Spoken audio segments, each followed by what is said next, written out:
You know, I told you in the email that I felt bad when your book came up on the show and I didn't know how to defend it.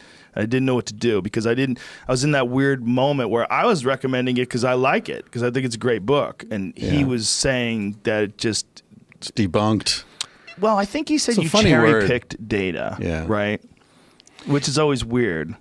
Well, the thing is, any sort of popular non-science or non-fiction book is, you have to choose what data you're going to include, right? I mean, there's an infinite amount of data.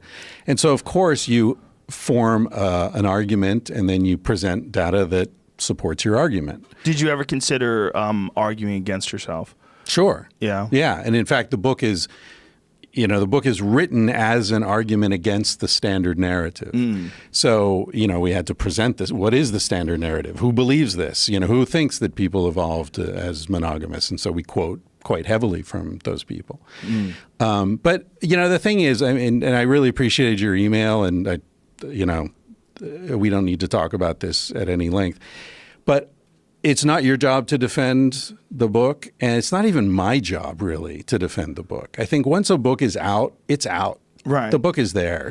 But isn't it, it's not just the book. It's that when someone goes hard on a book, they're doing it about you as well. It's because it's an expression of your work. But see, that's the thing. I don't accept that association. And so if somebody wants to critique the book, that's totally cool. And like, look, are there things that we may have misunderstood? Of course. Are there things we left out? Of course there are.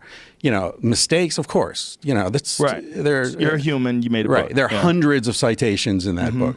Now, if somebody says, as people have, like, Chris Ryan, deliberately misrepresented the science or doesn't understand the first thing about evolution or, whatever it is, I just don't engage because that's emotional. It's like what we were saying earlier about comments online. I think people react to Sex at Dawn very emotionally. Right. And so if they're reacting emotionally, there's no point in me engaging with them because they're expressing something that's going on in their lives that I don't know anything about, and they're suffering in some way. I'm not talking about Bret Weinstein or anybody specifically, but there's an emotional reason to have that kind of reaction.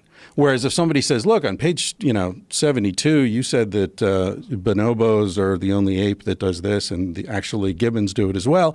Okay, we can talk about that. That's factual. Right. So when people say, oh, it's cherry picked, well, which cherries? What are you talking about? Right. What specific thing and what's wrong with it? Right. Right. Instead of saying it's cherry picking, this vast general critique of the book. Like what? Right. And if it gets about me, like, oh, that's because he wants to get laid, or that was one of the arguments, right? Give me a break. Was that it would be a good book to write, I think. I don't remember if he said it or if his wife said it, that it would be a good book. And I really love those two. They're great. They're cool. I just think when it comes to monogamy and sexuality, people have a notion in their head, and that notion almost always aligns with how they're living their life. Or how they wish they were living their lives. Yeah, maybe. And again, we're not talking about specific people here. I've never met them. No, they're a great couple. They're wonderful people. But I mean, there's something about the subject of your book. I think I told you this before without naming any names. My friend brought your book home and his wife threw it away. Yeah, I talked about that on the very first podcast, actually. Yeah. I mean, I've run into this a lot, right? You can imagine cocktail parties with me can get awkward very quickly. Oh, for sure. Because people ask, oh, wait, you're the guy who... Yeah. And then often you'll see some people are very eager to hear about it and talk about it, and other people are just steam's coming out of their ears. Right. I think... a lot of people are in relationships that they're trying to make fit into what they believe is the right way to have a relationship. And often it just doesn't work. Right. And so there's a lot of shame and regret and resentment and all kinds of negative energy around that. And so any discussion where you're saying, well, maybe that's not actually the way it's meant to work. For some people, that's an incredibly liberating message. For other people, it's extremely threatening. Right. And I understand that. And You know, so I've become very emotionally sort of separate from the book. It's Right. out there. It stands or not based on its merits. I don't, when people get all riled up, I've learned to just be like, yeah, you know what? That's fine. That's between Good for you and the book. That's a very healthy approach. Good for you. It's just, to me, it seems like people that get most upset about it don't get most upset about it for a rational reason. They get upset about it because it challenges the way they live their life.